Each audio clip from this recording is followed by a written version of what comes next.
సిగ్గుపడొద్దమ్మా తమ్ముడు, బాబు, సిగ్గుపడొద్దు, భయపడొద్దు. ఈ రాత్రి యేసు ప్రభుని చేయి పట్టుకోవాలనుకుంటున్నాడు. ఆయన చేయి పట్టుకోవాలంటే నువ్వు చదువుకున్నావా చదువుకోలేదా అని చూడడు.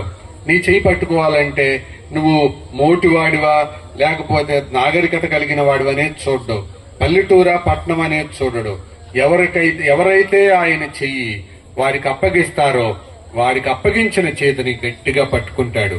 ఈ దేవుడు సదాకాలము దేవుడు చెయ్యి పట్టుకొని నడిపిస్తాడు. ఎవరైతే ఆ రీతిగా తమ చెయ్యి పైకెత్తారో మీరున్న స్థలములోనే లేచి నిలబడండి. మీ కొరకు చిన్న ప్రార్థన చేస్తాను. సిగ్గుపడొద్దు, భయపడొద్దు. ఎవరైతే అయ్యా ఈ రాత్రి ప్రభు నా చేయి పట్టుకోవాలని నేను కోరుతున్నానయ్యా అన్న వాళ్ళు ఎవరైనా ఉంటే మీరున్న స్థలములో లేచి నిలబడండి. ఈ చిన్న ప్రార్థన మనస్ఫూర్తిగా చెప్పండి. యేసు క్రీస్తు ప్రభువా,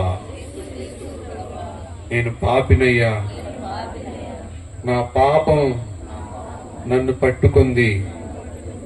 అంతేకాదు పాపం చేపించే సాతాను నన్ను పట్టుకున్నాడు.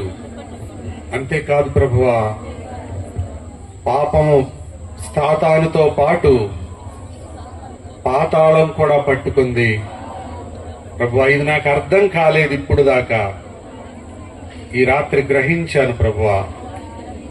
అయితే ఈ 3 నుంచి విడిపించడానికి నీవే దేవుడవని, నీవే రక్షకుడవని నీ చేతికి నా చేయి అందిస్తున్నాను. యేసు ప్రభువా, నా చేయి పట్టుకోనైనా నీ చెయ్యి విడిచిపెట్టొద్దు ప్రభువా, నా చెయ్యి విడిచిపెట్టొద్దు ప్రభువా. జీవితకాలం అంతా నీ చెయ్యి పట్టుకుంటాను ప్రభువా. నీ రాకడ వరకు నన్ను నడిపించు ప్రభువా. యేసు